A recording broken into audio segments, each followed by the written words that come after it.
October 25th, 1944. The sun is barely rising over the Philippine Sea when a young American pilot spots something that shouldn't be there. His voice crackles over the radio with words that will echo through history. I can see pagoda masts. I see the biggest meatball flag on the biggest battleship I ever saw. In that moment, 6 lightly armored escort carriers and their tiny screen of destroyers suddenly found themselves staring down the most powerful naval force Japan could assemble. What happened next would become the most impossible naval victory in history. This is the story of Taffy 3's last stand, the Battle off Samar, where courage and desperation collided in 2.5 hours that saved an entire invasion. Let me take you back to where it all began, because to understand the magnitude of what happened off Samar, you need to understand just how badly the odds were stacked against the Americans that morning. By October of 1944, the Pacific War had reached a critical turning point. General Douglas MacArthur had finally returned to the Philippines, fulfilling his promise to liberate the islands from Japanese occupation. On October 20th, American forces stormed ashore at Leyte Gulf, establishing a beachhead that would serve as the springboard for reconquering the entire Philippine archipelago. More than 130,000 troops were landing, supported by hundreds of ships carrying supplies, equipment, and the hopes of millions of Filipinos who had suffered under Japanese rule for nearly 3 years. But the Japanese weren't about to let the Philippines go without a fight. Losing the Philippines would cut Japan off from the oil fields of the Dutch East Indies, the lifeblood of their war machine. Without that oil, the Imperial Japanese Navy would be reduced to floating museums, unable to fuel their ships or planes. The Japanese High Command understood this with crystal clarity. If they were going to lose the Philippines, they might as well throw everything they had into one last desperate gamble. And so they devised Operation Shogo 1. Victory Operation Number 1. It was audacious, complex, and incredibly risky. The plan called for splitting the Japanese fleet into 3 separate forces that would converge on Leyte Gulf from different directions. The southern force would come up from the south through Surigao Strait. The northern force, built around Japan's remaining aircraft carriers, would come down from the north. But here's the twist. Those carriers were virtually empty. They had few planes and even fewer experienced pilots. The northern force was essentially bait, designed to lure away the powerful American Third Fleet under Admiral William Halsey. The real punch would come from the center force, commanded by Vice Admiral Takeo Kurita. This was the crown jewel of what remained of the Imperial Japanese Navy. For battleships, including the mighty Yamato, the largest and most powerful battleship ever built. 8 cruisers, 11 destroyers. This force would slip through San Bernardino Strait in the dead of night and fall upon the vulnerable American amphibious ships in Leyte Gulf like a wolf among sheep. Now, let's talk about Yamato for a moment, because understanding this ship is crucial to grasping the sheer audacity of what the American destroyermen would later attempt. Yamato displaced 72,000 tons when fully loaded. To put that in perspective, she weighed as much as all of Taffy 3's ships combined. Her armor was nearly 2 feet thick in places. Her main guns were 18.1 inches in diameter, the largest ever mounted on a warship. Each shell weighed over 3,000 pounds and could be fired 26 miles. One of those shells could punch through 32 inches of armor plate. When Yamato fired a full broadside, the muzzle blast alone was powerful enough to tear the clothes off anyone standing too close. This wasn't just a battleship. This was a floating fortress designed to be virtually unsinkable and unstoppable. Joining Yamato were 3 more battleships, Nagato, Kongo, and Haruna. All veteran ships, all heavily armed and armored. The heavy cruisers Atago, Takao, Maya, Chokai, Haguro, Kumano, Suzuya, Chikuma, and Tone added their firepower to the mix. These weren't small ships either. Each heavy cruiser displaced over 13,000 tons and carried 8-inch guns that could reach out and touch targets 15 miles away. And then there were the destroyers, fast and deadly, armed with torpedoes that could cripple even the largest warship. This was the hammer that was about to fall on Leyte Gulf. And standing in its way was a force that, on paper, had absolutely no business being there. Task Unit 77.4.3. The official designation sounded bureaucratic and boring. But the men who served in it knew it by a different name. Taffy 3. They were one of 3 task units, each nicknamed after their radio call signs. Taffy 1, Taffy 2, and Taffy 3. Together, they formed the Escort Carrier Task Group under Rear Admiral Thomas Sprague. Their job was simple, unglamorous, and absolutely vital. Provide air support for the troops landing on Leyte. Attack enemy positions on shore. Fly anti-submarine patrols. Keep Japanese planes away from the beachhead. Taffy 3 was commanded by Rear Admiral Clifton Sprague. His friends called him Ziggy. He was 50 years old, a career naval officer who had worked his way up through the ranks. He was known as a steady, competent commander, not flashy or dramatic, but reliable. The kind of officer you wanted in command when things got complicated. He had no idea just how complicated things were about to get. Taffy 3 consisted of 6 escort carriers. These were not the big fleet carriers like Enterprise or Lexington. Escort carriers were built on merchant ship hulls, designed to be cheap and quick to produce. They were slower, smaller, and carried fewer planes than their big sisters. But they were perfect for providing air support to ground troops and protecting convoys from submarines. The 6 carriers of Taffy 3 were Fanshawe Bay, Sprague's flagship, St. Lo, White Plains, Kalinin Bay, Kitkun Bay, and Gambier Bay. Each carried between 25 and 30 aircraft, a mix of FM-2 Wildcat fighters and TBF Avenger torpedo bombers. Now, here's the thing about escort carriers. They were built for economy, not combat. Their top speed was only 18 knots. That's about 20 miles per hour. The Japanese cruisers could do 33 knots. The destroyers could do 35. In a stern chase, the escort carriers would be caught like rabbits running from wolves. Their armor was thin, designed only to protect against shell fragments and small arms fire, not the armor-piercing shells of battleships and cruisers. And their defensive armament was laughable. A few 5-inch guns, some 40mm anti-aircraft guns, and 20mm machine guns. That was it. They had no business fighting surface ships, let alone battleships. Screening the carriers were 7 small warships, 3 destroyers and 4 destroyer escorts. Let's talk about the destroyers first. USS Johnston, USS Hull, and USS Hirman. Destroyers were relatively small warships, displacing about 2,500 tons. They were fast, nimble, and armed with 5-inch guns and torpedoes. Their 5-inch guns could fire a 54-pound shell about 7 miles. Against enemy cruisers and destroyers, they were formidable. Against battleships, they were outgunned and outranged by factors of 3 or 4 to 1. But they had torpedoes, and torpedoes were the great equalizer. A single torpedo hit could cripple or sink even the largest battleship. The problem was getting close enough to launch them without being blown out of the water first. Then there were the destroyer escorts. USS Dennis, USS John C. Butler, USS Raymond, and USS Samuel B. Roberts. Destroyer escorts were even smaller than destroyers, displacing only about 1,400 tons. They were designed primarily for anti-submarine warfare, protecting slow merchant convoys from U-boats. They carried 2 5-inch guns, some smaller anti-aircraft weapons, and 3 torpedo tubes. They were never intended to fight surface warships, especially not battleships and cruisers, but that's exactly what they were about to do. Let me give you a sense of the scale disparity here. Yamato alone displaced more than all 13 ships of Taffy 3 combined. One single battleship outweighed 6 escort carriers, 3 destroyers, and 4 destroyer escorts. The entire combined broadside weight of Taffy 3's guns was measured in hundreds of pounds. Yamato could fire nearly 30,000 pounds of steel in a single salvo. The Japanese center force had more firepower in its vanguard than Taffy 3 had in its entire task unit. This wasn't a fair fight. It wasn't even close to a fair fight. It was a mismatch of epic proportions. And everyone who was about to be involved in it knew it. But I'm getting ahead of myself. Let's rewind to the days before the battle, because the stage was being set by events that none of the men of Taffy 3 could control or even fully understand. On October 23rd, the operation began. American submarines detected Admiral Kurita's center force as it entered the Philippines through the Palawan Passage.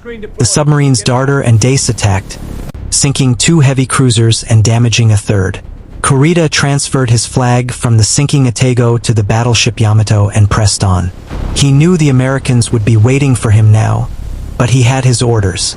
The next day, October 24th, American carrier planes from Admiral Halsey's Third Fleet found the center force as it steamed through the Sibuyan Sea. Wave after wave of aircraft attacked.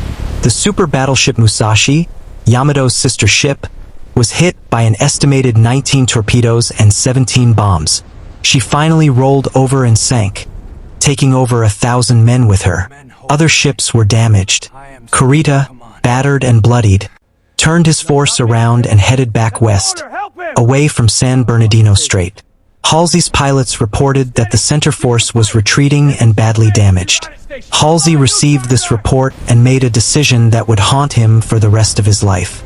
He had also received reports of the Japanese Northern Force, those carriers with their tempting targets. Halsey was an aggressive commander, a fighter who believed in taking the battle to the enemy. The chance to sink Japanese carriers was too good to pass up.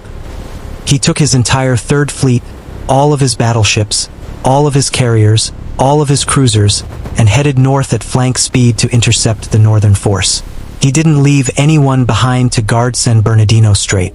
Not a single ship. The strait was wide open. Meanwhile, to the south, the Japanese Southern Force attempted to force its way through Surigao Strait. Admiral Jesse Oldendorf was waiting for them with 6 old battleships, mostly survivors of Pearl Harbor, along with cruisers and destroyers.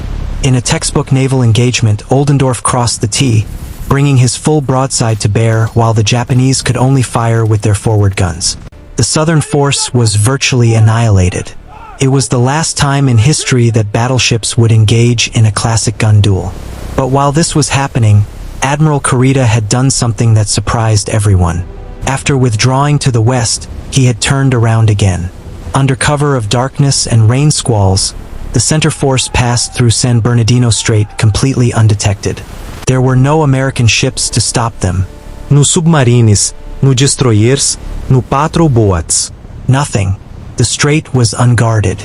At 3 in the morning on October 25th, the center force emerged from San Bernardino Strait and turned south, heading down the coast of Samar Island directly toward Leyte Gulf.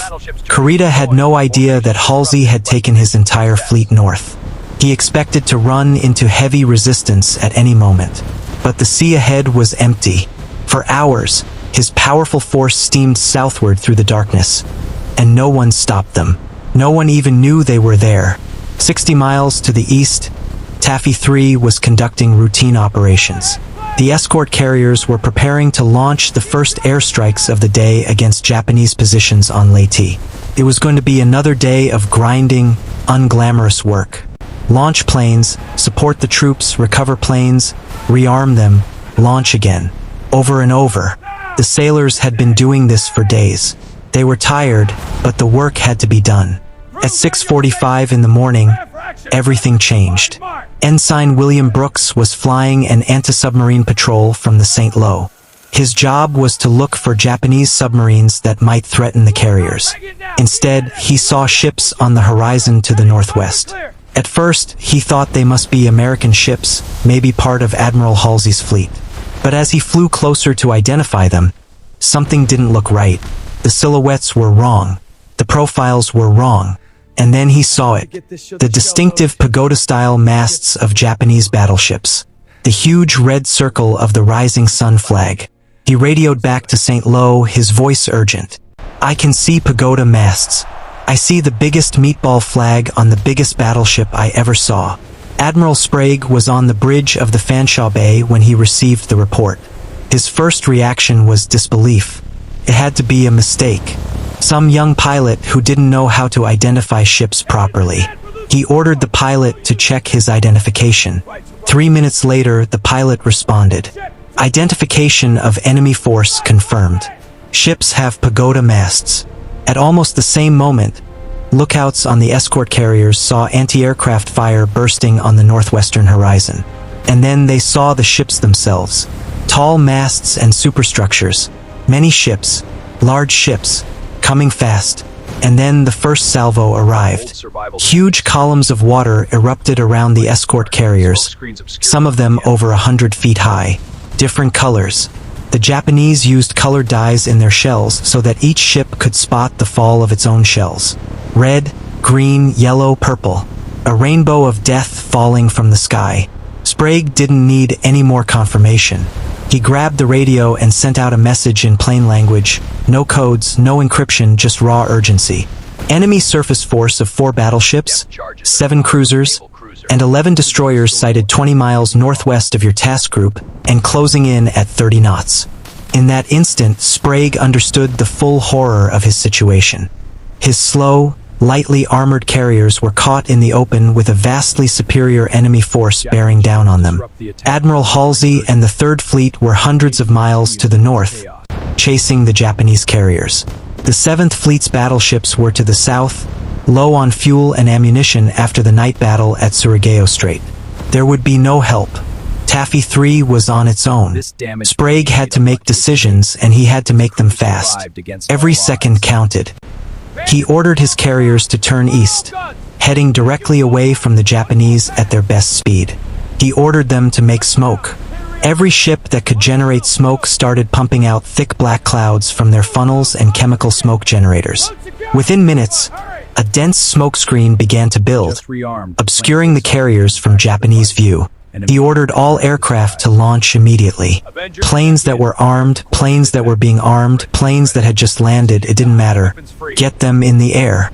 Get them attacking the Japanese. The carriers' decks became scenes of controlled chaos as flight crews worked frantically to launch every available aircraft. And then Sprague gave an order that would define the entire battle. He ordered his screening ships, his destroyers and destroyer escorts to attack. Not to lay smoke and withdraw. Not to conduct a fighting retreat. Charge directly at the Japanese fleet and attack with everything they had. It was a desperate move.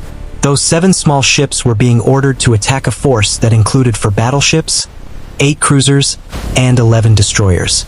It was suicide. Everyone knew it was suicide, but it was the only chance the carriers had.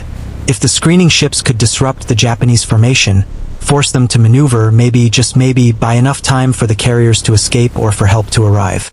Let me introduce you to some of the men who were about to carry out this impossible order.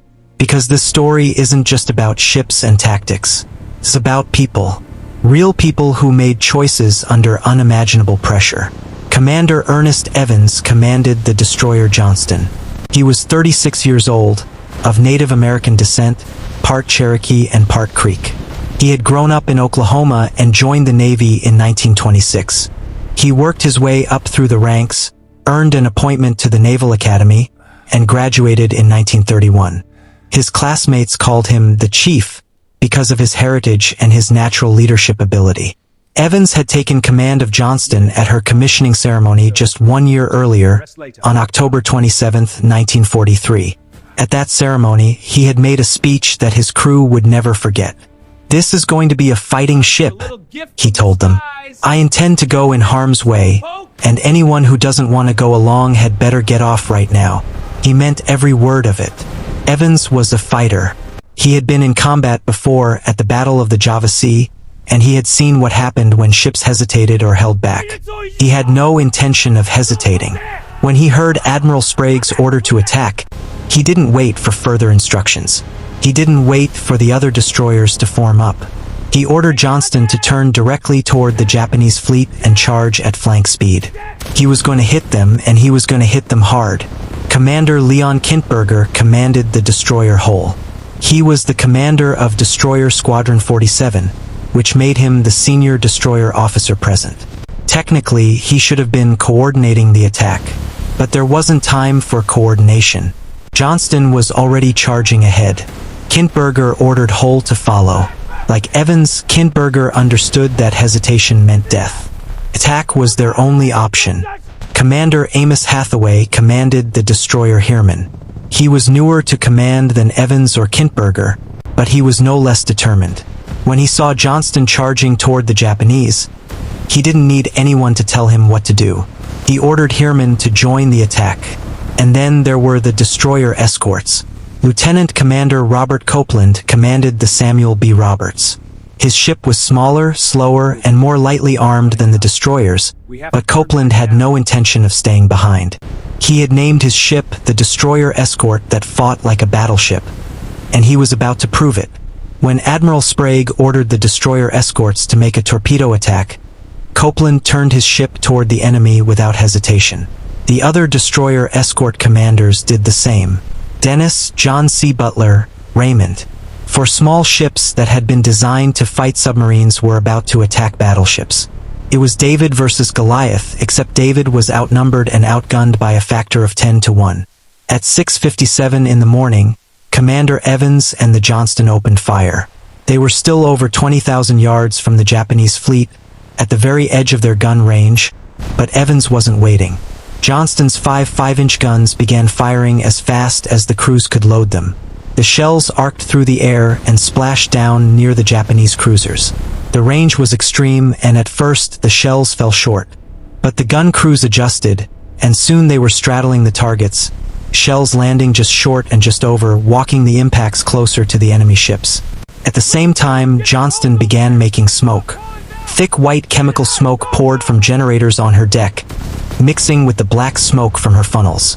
She charged forward through her own smoke screen, a lone destroyer heading straight for the most powerful surface fleet the Japanese could assemble. The Japanese were surprised. They had expected to find Halsey's Third Fleet. Instead, they had stumbled onto this small escort carrier group. At first, Kurita thought he had hit the jackpot. These looked like fleet carriers, and they were vulnerable. He ordered general attack. Every ship for itself, go after the carriers and sink them. But then this destroyer came charging out of the smoke, firing its guns and heading straight for them. And behind it, more destroyers were emerging from the smoke. The Japanese ships began to spread out, maneuvering to avoid what they assumed was going to be a torpedo attack. Their formation, which had been tightly concentrated, began to loosen. Ships maneuvered independently, breaking away from the main group to deal with these audacious American destroyers. This was exactly what Admiral Sprague needed. Every minute the Japanese spent maneuvering was another minute his carriers could use to run. Every ship that turned to engage the destroyers was a ship that wasn't firing at the carriers. Johnston closed to 10,000 yards, then 9,000, then 8,000. The Japanese cruisers were firing back now, and their aim was getting better. Colored splashes erupted around Johnston as shells from multiple ships fell around her. But Evans kept charging. At 7,500 yards, he ordered torpedoes to be fired.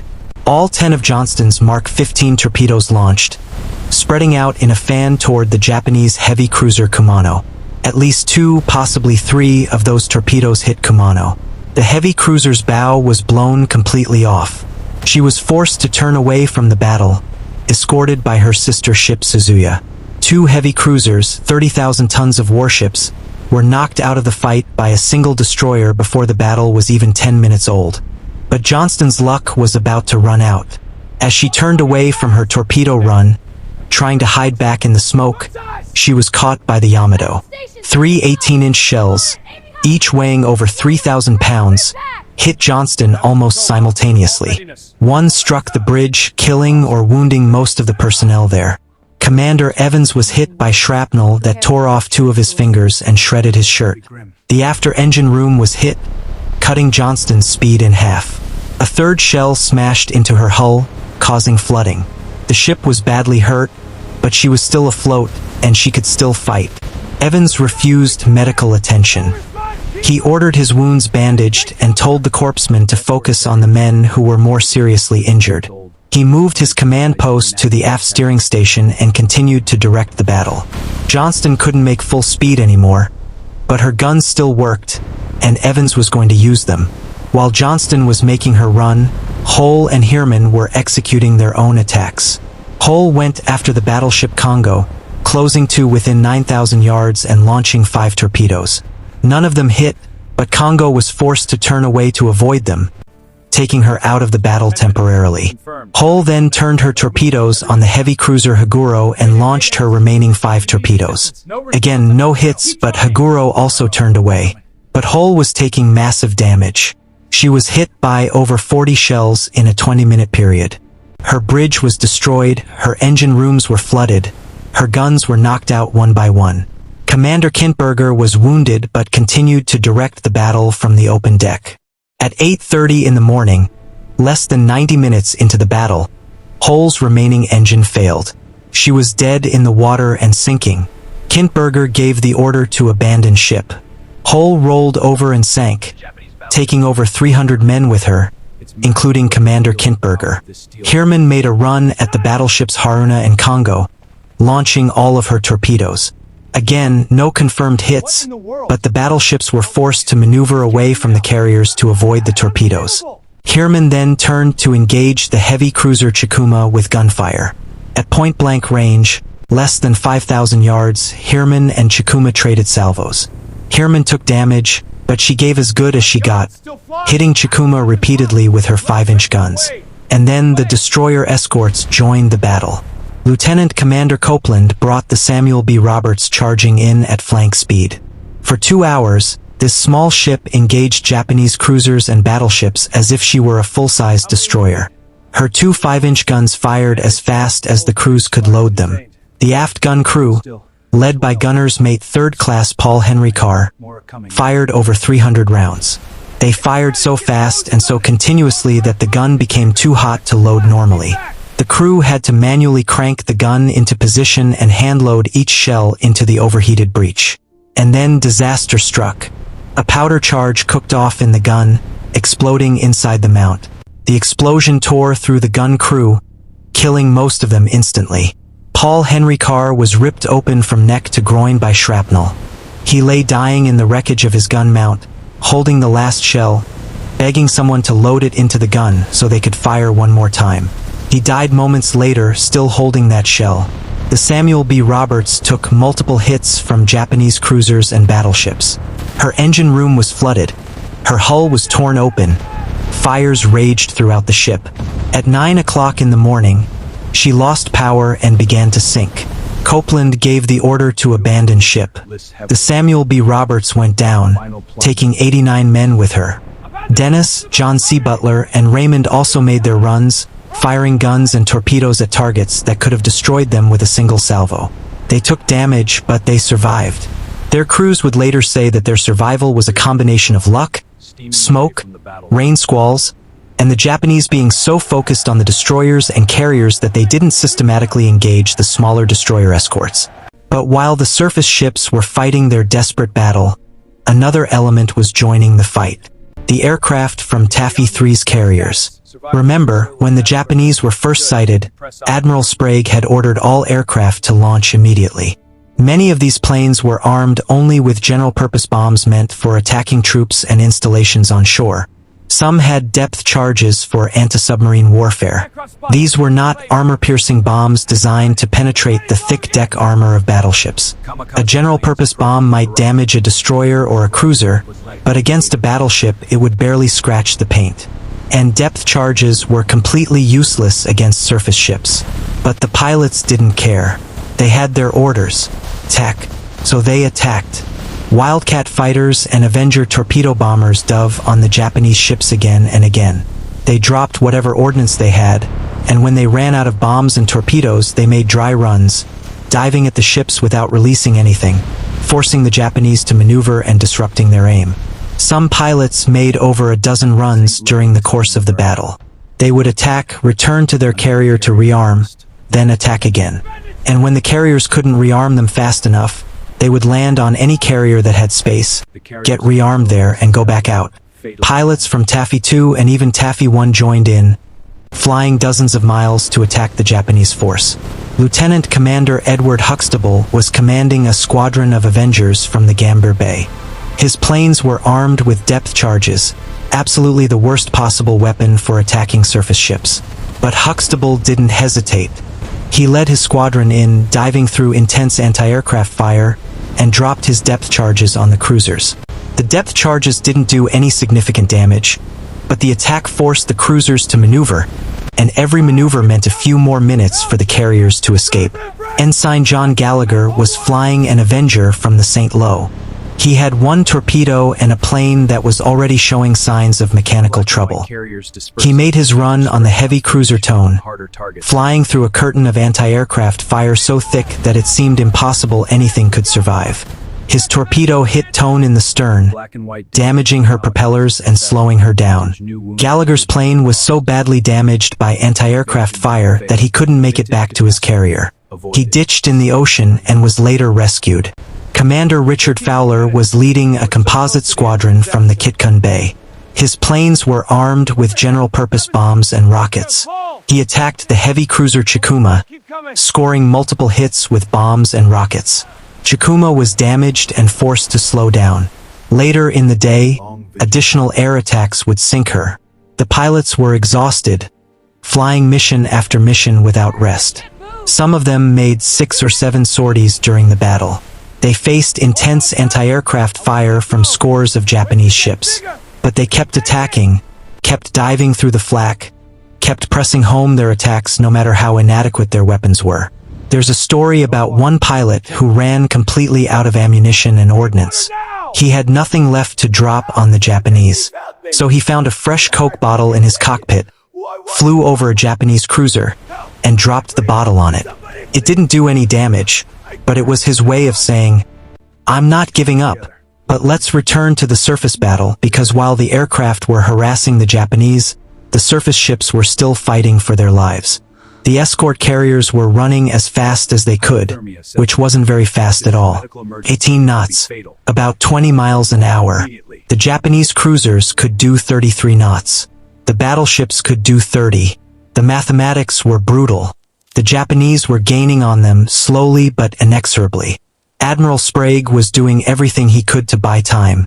He maneuvered the carriers through rain squalls, using the rain to break visual contact with the Japanese. He ordered the carriers to turn south, then southeast, then back to the east, zigzagging to make it harder for the Japanese to predict their course. He kept the smoke screen going, even though it meant the carriers were choking on their own smoke. But the Japanese were getting closer. At 8 o'clock in the morning, the escort carrier Gamber Bay started taking hits. She was at the rear of the formation, the slowest carrier, and she became the focus of multiple Japanese cruisers. 8-inch shells began slamming into her thin hull. Her flight deck was torn up. Her engine room was damaged. Fires broke out throughout the ship. Gamber Bay's crew fought desperately to save their ship. Damage control parties worked to contain the flooding and the fires. The flight deck crew tried to clear the deck so planes could still land. The gunners kept firing at the approaching cruisers even though their small guns were hopelessly outranged. But it was no use. The damage was too severe. At 9:07 in the morning, Gamber Bay capsized and sank. She became the only American aircraft carrier ever sunk by surface gunfire.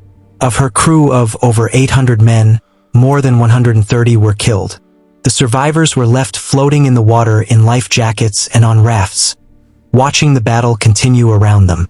Meanwhile, the Japanese were closing in on the other carriers. White Plains, Kalinin Bay, and Fanshawe Bay were all taking hits. The shells were coming in steadily now, salvos falling around the carriers every few seconds. It seemed like only a matter of time before another carrier was sunk. And once the carriers were gone, the destroyers and destroyer escorts that were still fighting would be finished off quickly. And then, at 9:25 in the morning, something incredible happened. The Japanese turned around. Admiral Kurita ordered his fleet to break off the attack and regroup to the north. The American sailors couldn't believe what they were seeing. The Japanese had them dead to rights. A few more minutes, and they would have sunk every carrier in Taffy 3. But they were turning away. What happened? Why did Kurita order the retreat? Historians have debated this question for decades, and we still don't have a definitive answer. But we can piece together what Kurita was probably thinking. First, his formation was in chaos. Instead of a concentrated force bearing down on the carriers in an organized fashion, his ships were spread out all over the ocean. Some were chasing individual carriers. Some were engaged with the destroyers. Some were maneuvering to avoid torpedoes and air attacks. He had lost tactical control of the battle. Second, the ferocity of the American counterattack had convinced him that he was facing a much larger force than he actually was. American destroyers don't charge battleships unless there's heavy backup nearby. American escort carriers don't stand and fight unless fleet carriers and battleships are somewhere close by. Kurita was convinced that Halsey's Third Fleet must be nearby, and that at any moment, the full weight of American naval power would descend on him. Third, his ships had taken more damage than he initially realized. Kumano and Suzuya had been knocked out early. Chikuma had been damaged by air attacks and gunfire. Tone had been hit by a torpedo. Chokai had been hit and was slowing down. He had lost the element of surprise, and his force was being whittled down piece by piece. Fourth, and perhaps most importantly, his communication system had broken down. He couldn't effectively coordinate his ships. Orders were delayed or garbled. Reports were incomplete. He was trying to command a complex naval battle with essentially no ability to communicate effectively with his subordinate commanders. And finally, he was exhausted. He had been under attack for 3 days straight. Submarines, aircraft, now surface ships, and more aircraft. His nerves were frayed, his judgment was clouded. He made a decision based on incomplete information and exhaustion. He decided to regroup, assess the damage, and then decide whether to resume the attack on Leyte Gulf or withdraw entirely. It was the wrong decision. If Kurita had pressed on for just another 15 or 20 minutes, he would have sunk at least 2 more carriers and probably destroyed the remaining screening ships. There was nothing between him and the landing beaches at Leyte Gulf. He could have wreaked havoc on the amphibious shipping, potentially derailing the entire invasion. But he didn't know that. He thought he was making a prudent decision to regroup before facing what he believed was a much larger American force. For the next 3.5 hours, Kurita milled around north of Samar, changing course repeatedly, trying to figure out what to do. His ships were scattered. His fuel was running low. His ammunition was depleted. And American aircraft kept attacking him. At 1:10 in the afternoon, he made his final decision. He ordered his force to withdraw through San Bernardino Strait and head back to Japan. The battle was over. But for the men of Taffy 3, the ordeal was far from over. The battle had lasted about 2.5 hours, from roughly 6:45 to 9:25 in the morning. In that time, 3 ships had been sunk. The Gambier Bay, the Johnston, the Hull, and the Samuel B. Roberts. Hundreds of men were dead. Hundreds more were wounded. And hundreds were in the water, floating in life jackets, clinging to rafts and debris, waiting to be rescued. This is where the story takes an even darker turn, because the rescue of the survivors was badly mishandled, and it cost additional lives that should never have been lost. The problem was communication and coordination. Admiral Sprague, aboard the Fanshawe Bay, was focused on getting his remaining ships to safety and dealing with a new threat that had just emerged. Japanese kamikaze aircraft. While the surface battle was winding down, a group of kamikaze pilots had found Taffy 3 and were diving on the carriers. One of them hit the St. Lo, crashing into her flight deck and causing a massive explosion that sank the ship. More American sailors were in the water now, adding to the hundreds already floating from the earlier sinkings. Sprague assumed that the 7th Fleet headquarters would coordinate the rescue of the survivors. He sent messages reporting the approximate positions of the sunken ships and requesting rescue operations. But the messages were unclear about exactly which ships had been sunk and where their survivors were located. Some messages were garbled or lost entirely in the chaos of ongoing communications.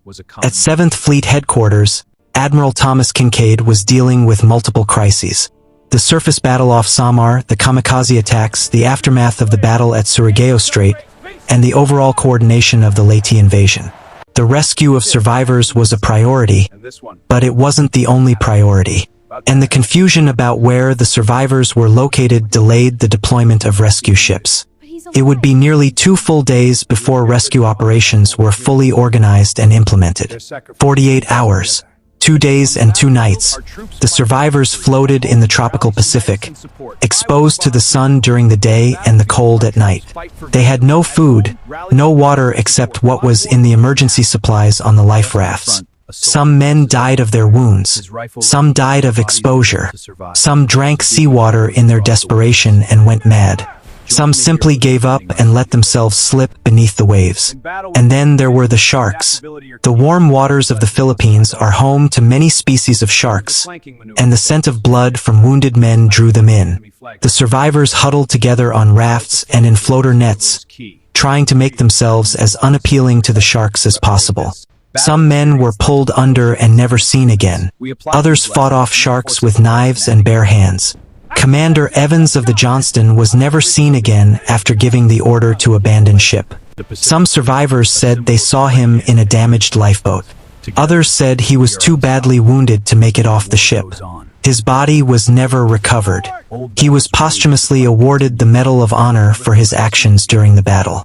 The citation reads, in part, seriously wounded early in the engagement, Commander Evans, by his indomitable courage and brilliant professional skill, aided materially in turning back the enemy during a critical phase of the action.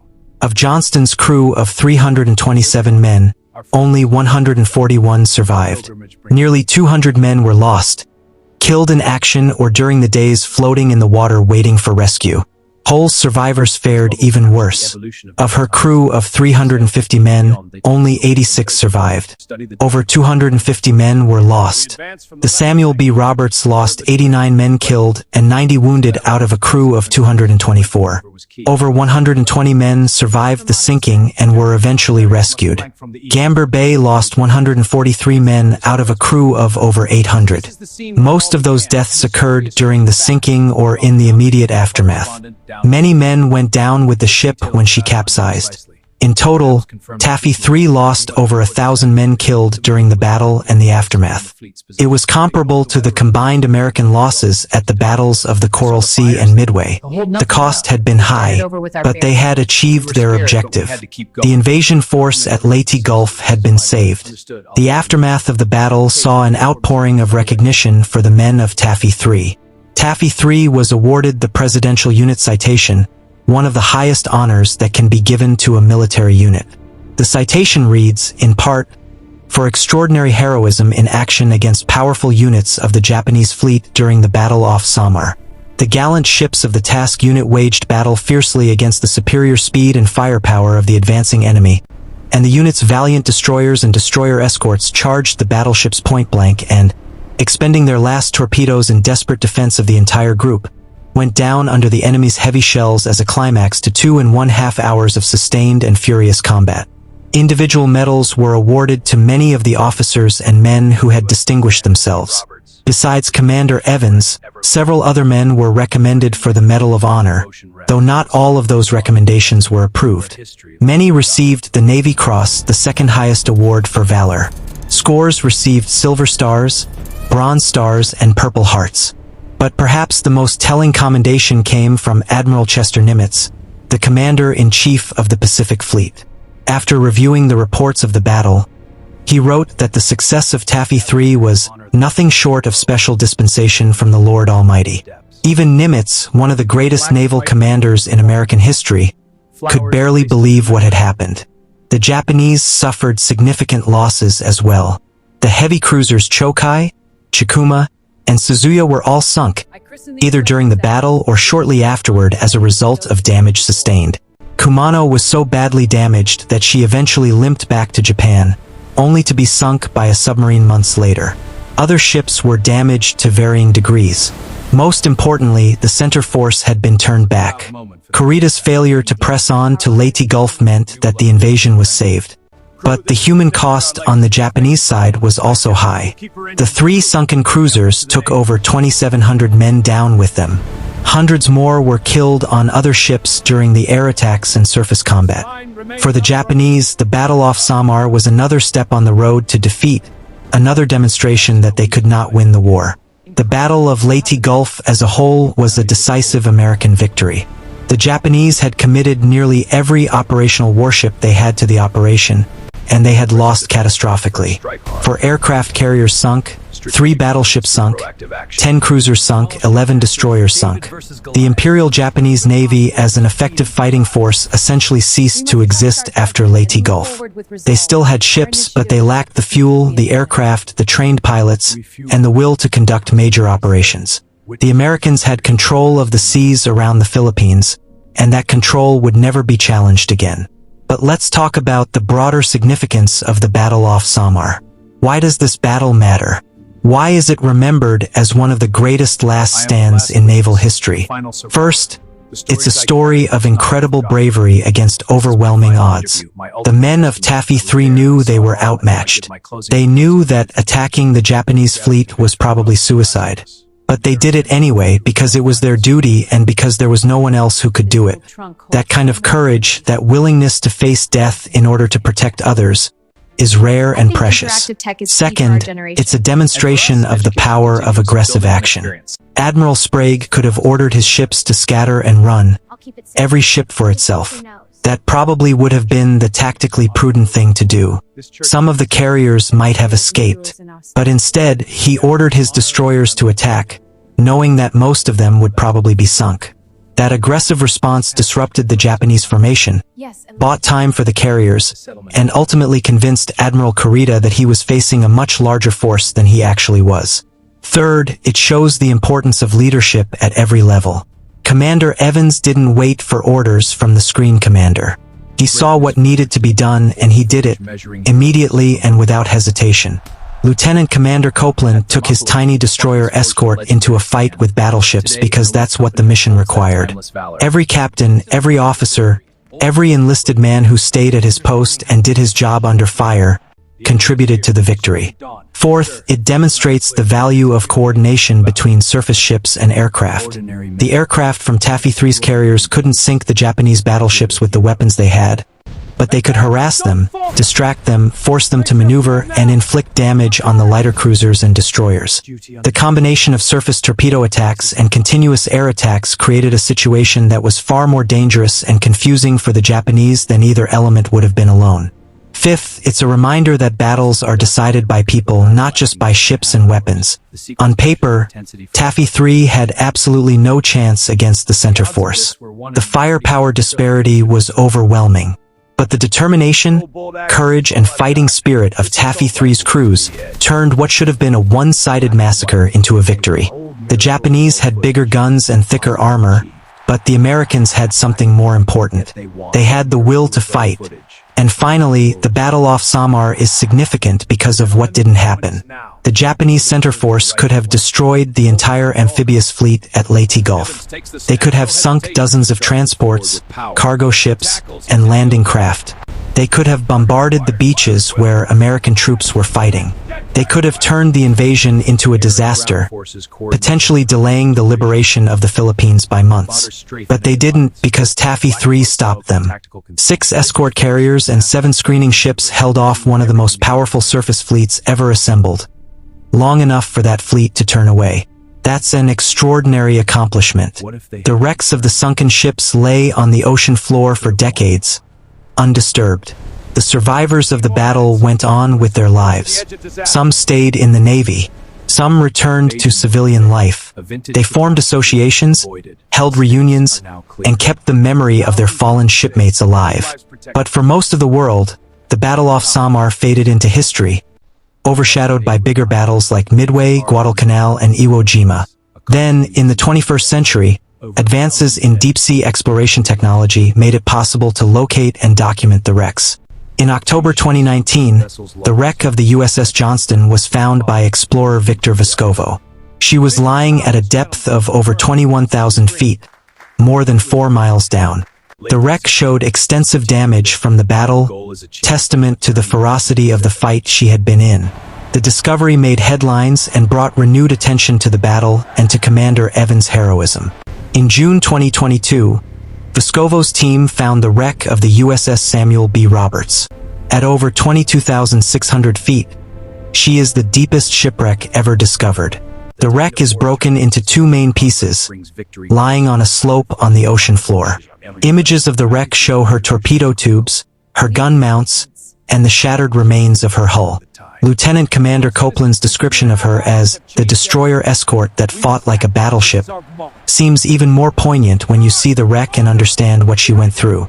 The wreck of the Hull has not yet been found, nor has the wreck of the Gambier Bay. The St. Lo, which was sunk by the kamikaze later in the day, also remains undiscovered. Someday, perhaps, technology will advance to the point where these wrecks can be located and documented. Until then, they remain on the ocean floor, silent memorials to the men who went down with them. In November 2023, the Secretary of the Navy announced that a new Arleigh Burke-class destroyer would be named USS Ernest E. Evans, DDG-141, in honor of Commander Evans. This will be the second ship to bear his name. The first, USS Evans, D-1023, was a destroyer escort commissioned in 1955 and decommissioned in 1968. The new destroyer will be a powerful, modern warship, equipped with the latest weapons and technology. It will be a fitting tribute to a man who charged a battleship with a destroyer and refused to back down even when his ship was torn apart around him. The survivors of the battle are nearly all gone now. The last reunion of the USS Johnston survivors was held in the early 2000s, and only a handful of men attended. The survivors of the other ships have similarly passed away. Within a few years, there will be no living witnesses to the battle off Samar.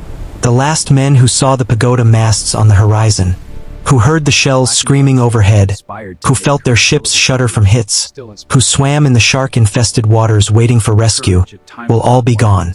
But the story will remain. It will be told and retold, studied by historians and naval officers, commemorated in books and documentaries and memorials, because the battle off Samar represents something fundamental about the human spirit. The willingness to stand and fight when every rational calculation says you should run. The determination to do your duty even when your duty requires you to do something that seems impossible. The courage to face overwhelming odds because someone has to, and you're the one who's there. Rear Admiral Samuel Eliot Morrison, the official historian of the U.S. Navy in World War II, wrote about the battle off Samar. He said, "In no engagement of its entire history has the United States Navy shown more gallantry, guts, and gumption than in those 2 morning hours between 0730 and 0930 off Samar." He was right. In the entire history of the United States Navy, from John Paul Jones to the present day, there are few examples of such overwhelming courage and determination as what was displayed by the men of Taffy 3 on October 25, 1944. 6 escort carriers, 3 destroyers, 4 destroyer escorts, against 4 battleships, 8 cruisers, and 11 destroyers. It should have been a massacre. It should have been over in 30 minutes, with every American ship sunk and thousands of men dead. But it wasn't, because the men of Taffy 3 decided that they were going to fight, no matter what the odds, no matter what the cost. They charged into harm's way. They engaged enemies that outweighed them by factors of 10 to 1 or more. They fired their guns until the barrels were too hot to touch. They launched torpedoes at point-blank range. They flew their aircraft again and again into walls of anti-aircraft fire. They stayed at their posts even when their ships were burning and sinking around them. And they won. Against all odds, against all logic, against all reason, they won. They turned back the most powerful surface fleet the Japanese could assemble. They saved the invasion of Leyte. They changed the course of the war in the Pacific. And they earned a place in history as the men who fought the most impossible naval victory ever achieved. 2.5 hours. That's all it took. 2.5 hours of sustained, furious, desperate combat. 2.5 hours that saved an invasion, protected thousands of American soldiers, and helped bring the war one step closer to its end. 2.5 hours when a handful of small ships and their crews stood against overwhelming force and refused to back down. When you study military history, you come across certain battles that define what it means to be a warrior. Thermopylae, where 300 Spartans held off the Persian army. Rorke's Drift, where 150 British soldiers fought off 4,000 Zulu warriors. The Alamo, where fewer than 200 Texans faced thousands of Mexican soldiers. These are the battles that inspire, that teach, that remind us of what human beings are capable of when they're pushed to the absolute limit. The battle off Samar belongs in that company. It's a story of ordinary men who did extraordinary things because the situation demanded it and because they refused to give up. It's a story of ships that were never meant to fight battleships but did it anyway. It's a story of junior officers who took initiative and made decisions that saved lives. It's a story of enlisted men who stayed at their posts and did their jobs under the most horrific conditions imaginable. It's a story that deserves to be remembered. It's a story that should be taught. It's a story that needs to be told again and again so that future generations will understand what was sacrificed, what was achieved, and what it cost. The men of Taffy 3 didn't think of themselves as heroes. They were just doing their jobs. They were following orders. They were protecting their buddies. That's what they would have told you if you had asked them. But history sees them differently. History recognizes that what they did was extraordinary. History remembers that on October 25, 1944, 6 escort carriers and 7 screening ships fought the most powerful surface fleet the Japanese could assemble and won. History remembers the battle off Samar, and history honors the men who fought it.